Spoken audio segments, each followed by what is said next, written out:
नमस्कार, मैं हूं अंजलि। आप देख रहे हैं नेक्स्ट 9 लाइव। आज के इस खास प्रोग्राम में सियासी जंग में आप सभी का स्वागत है। आज के इस खास प्रोग्राम पर बात करने वाले हैं फिर से एक बार महाराष्ट्र, फिर से एक बार राजस्थान की सियासत को लेकर। राजस्थान की सियासत जिस तरीके से गर्माती नजर आ रही है, राजस्थान की सियासत में बात कर रहे हैं कांग्रेस पार्टी की। कांग्रेस पार्टी का बड़ा उलटफेर यहाँ पर होता नजर आ रहा है। कांग्रेस पार्टी के नेता एक के बाद एक यहाँ पर कांग्रेस को छोड़ते जा रहे हैं, चाहे गुजरात हो या पंजाब। कांग्रेस पार्टी को बड़ा झटका हर राज्य से लग रहा है। उनकी हर राज्य की कमान फिलहाल थोड़ी सी नाजुक होती नजर आ रही है। कांग्रेस पार्टी से आपने देखा हार्दिक पटेल किस तरह इस्तीफा दे देते हैं, लेकिन अब आज हम इस खास प्रोग्राम में बात करने वाले हैं हार्दिक पटेल पर। हार्दिक पटेल के बीजेपी में जाने पर, उनके बीजेपी में जाने पर अब सवाल खड़े हो रहे हैं। हार्दिक पटेल ने एक ऐसा बयान दिया है जिसको लेकर सुर्खियों में आ चुके हैं हार्दिक पटेल। लग रहा है कि बीजेपी में भव्य स्वागत होने को तैयार है और ताजपोशी होने को तैयार है हार्दिक पटेल की।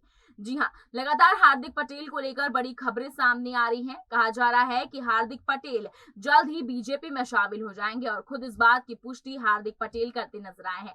10 दिन का वक्त हार्दिक पटेल ने मांगा है। 10 दिन को लेकर यहाँ पर बात करते नजर आए हैं और 10 दिन बाद बीजेपी में शामिल होने के उनके चांसेस फिलहाल बढ़ते नजर आ रहे हैं। ये वो जिस तरह के स्टेटमेंट यहाँ पर पेश कर रहे हैं, उससे लग रहा है कि हार्दिक पटेल शायद आप बीजेपी की तरफ रुख कर रहे हैं और बीजेपी की तरफ रुख करने के बाद हार्दिक पटेल आखिर किस पद पर नजर आएंगे। क्या बीजेपी उन्हें कोई पद देगी? क्योंकि बीजेपी के साथ उनका पुराना रिश्ता कुछ मानो खास नहीं है। उनका रिश्ता काफी ज्यादा खराब है। जिस तरीके से गुजरात में जिस वक्त वो सीएम हुआ करते थे, प्रधानमंत्री नरेंद्र मोदी, गुजरात के उस वक्त किस तरीके का वाद विवाद हार्दिक पटेल और नरेंद्र मोदी के बीच में देखने के लिए मिला था। बीजेपी के खिलाफ यहाँ पर हार्दिक पटेल खड़े थे, लेकिन आज बीजेपी में जाने की बात हो रही है। आज कहा जा रहा है कि हार्दिक पटेल बीजेपी में शामिल हो सकते हैं।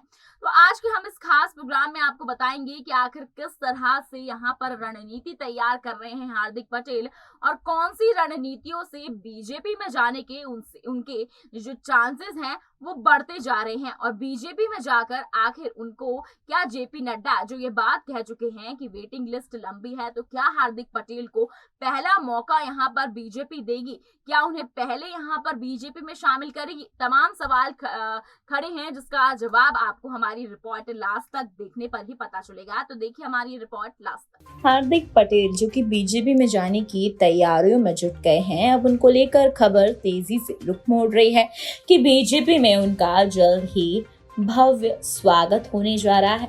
वहीं पर यहाँ पर काफी ज्यादा खुश नजर आ रहे हैं हार्दिक पटेल। 10 दिनों में करने वाले हैं बड़ी अनाउंसमेंट। दरअसल कांग्रेस छोड़ने वाले गुजरात के पाटीदार नेता हार्दिक पटेल के सियासी भविष्य को लेकर अटकलें जारी है। हालांकि एक साक्षात्कार के दौरान उन्होंने 10 दिनों के भीतर बड़ी घोषणा के संकेत दिए हैं। इसके अलावा उन्होंने पार्टी के ही साथी रहे जिग्नेश मेवानी की टिप्पणियों पर भी जवाब दिया। गुजरात कांग्रेस के कार्यकारी अध्यक्ष रहे पटेल ने ट्वीट के जरिए कांग्रेस की सदस्यता छोड़ने का ऐलान किया था। वह लंबे समय से पार्टी की गतिविधियों को लेकर नाराजगी जाहिर कर रहे थे। एक रिपोर्ट के अनुसार अगली पार्टी को लेकर उन्होंने कहा, रास्ता तय हो चुका है और सभी को जल्दी पता लग जाएगा। हर व्यक्ति समाज का हित, राष्ट्र का हित, राज्य का हित समेत 4 मुद्दों के साथ अपने राजनीतिक जीवन में आगे बढ़ता है। उन्होंने कहा, आगे जाकर मैं सब कुछ हासिल करूंगा जो कांग्रेस के साथ नहीं रहते कर सका। मैं गुजरात के लोगों के रास्ते पर चलूंगा और उनकी भलाई के लिए काम करूंगा। उन्होंने कहा, मुझे नहीं लगता कि जिन मुद्दों का मैंने जिक्र किया है उन पर काम करने के लिए कांग्रेस तैयार है। भाजपा में शामिल होने के सवाल पर उन्होंने कहा कि वह अगले 10 दिनों में फैसले पर ऐलान करेंगे। पटेल ने कहा, मैं गुजरात में राजनीति में बीते 10 सालों से हूँ। कांग्रेस कई सालों से सत्ता में नहीं है। गुजरात के लोग कांग्रेस पार्टी को नहीं चाहते और उसे स्वीकार करने के लिए तैयार नहीं है। गुजरात के लोगों का झुकाव भारतीय जनता पार्टी को स्वीकार करने की ओर ज्यादा है। मैंने जिन 4 मुद्दों पर बात की वह सत्तारूढ़ पार्टी के साथ ज्यादा मेल खाते हैं। मेरा फैसला अगले 10 दिनों में भी सभी के सामने होगा। मेवानी के आरोपों को लेकर पाटीदार नेता ने कहा, इस तरह की बातें पार्टी के भीतर काफी होती है जिसकी विचारधारा के साथ समझौता किया गया है। मेरी विचारधारा केवल जनहित है। कांग्रेस किसके लिए काम करती है? अगर आप आप यह कह रहे हैं कि जनहित के लिए काम करने से अगर मेरी विचारधारा बदल गई है तो मैं कहूँगा हाँ, मैंने विचारधारा बदल ली है। चाहे बात सामाजिक हित, राज्य के हित या राष्ट्र हित की हो, मैंने विचारधारा बदली है। हालांकि उन्होंने मेवाड़ी को लेकर कुछ भी कहने से इनकार किया। पटेल ने कहा कि कांग्रेस छोड़ने के उनके फैसले से परिवार काफी खुश है। उन्होंने कहा, मेरी पत्नी और उसका परिवार कांग्रेस से इस्तीफा देने के मेरे फैसले से काफी खुश है। वे सालों से भाजपा की विचारधारा के साथ जुड़े रहे। जब मैं कांग्रेस में शामिल हुआ तो मेरी पत्नी घरवालों ने कई बार मेरे फैसलों पर सवाल उठाए। यहाँ तक कि जब पिता जीवित थे तो वो कहा करते थे कि मैंने गलत पार्टी ज्वाइन कर ली है। अब मेरे परिवार में सब खुश हैं। वहीं पर हार्दिक पटेल के जाने के बाद कांग्रेस पार्टी किस नेता के पीछे पड़ी है, अगर आपको बताते चले तो ट्रस्ट कागवड़ में खोडल माता मंदिर आपको बताते चले हार्दिक पटेल के कांग्रेस से बाहर होने के बाद विपक्षी दल पाटीदार का एक और वजनदार चेहरे को अपने पाले में शामिल करने की कोशिश कर रहा है। पार्टी पदाधिकारियों के अनुसार खोडल धाम प्रमुख नरेश पटेल जल्द ही कांग्रेस का दामन थाम सकते हैं। दोनों के बीच बातचीत लगभग पूरी हो चुकी है। पटेल को सौराष्ट्र का एक प्रभावशाली उद्योगपति भी माना जाता है, जो कि खोडलधाम ट्रस्ट के प्रमुख भी हैं। आपको बता दें कि यह ट्रस्ट कागवाड़ में खोडल माता मंदिर चलाता है। खोडल माता पाटीदार समुदाय की लेउआ उपजाति के शासक देवता हैं, जो सौराष्ट्र और कच्छ क्षेत्रों पर हावी है। इस मामले में वाकिफ लोगों ने कहा कि पटेल को सौराष्ट्र में करीब 30 सीटों के लिए उम्मीदवारों पर फैसला करने की शक्ति के साथ साथ एक प्रमुख स्थान मिलने की उम्मीद है।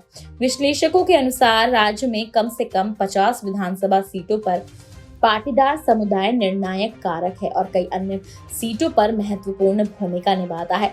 पटेल लंबे समय से सार्वजनिक जीवन में शामिल होने की अपनी इच्छा का संकेत दे रहे हैं और अपनी सामाजिक स्थिति को देखते हुए राज्य में राजनीतिक दलों के लिए एक बड़ी पकड़ बनाते हैं।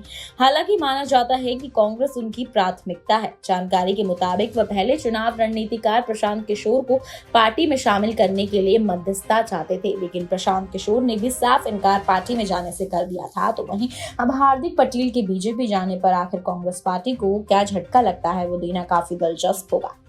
दोस्तों, आपको बताया कि किस तरीके से यहाँ पर हार्दिक पटेल को लेकर सवालात खड़े हो रहे हैं। जब से यहाँ पर हार्दिक पटेल ने गुजरात से कांग्रेस पार्टी को अलविदा कहा है, इस्तीफा दिया है, तो वहीं दूसरी तरफ पंजाब से आपने देखा सुनील जाखड़ इस्तीफा देते नजर आए, तो उसके बाद नवजोत सिंह सिद्धू पर गाज गिरी और वो यहाँ पर फिलहाल 31 साल पुराने मामले की वजह से जेल में नजर आ रहे हैं और एक साल का उनको कारावास दे दिया गया है।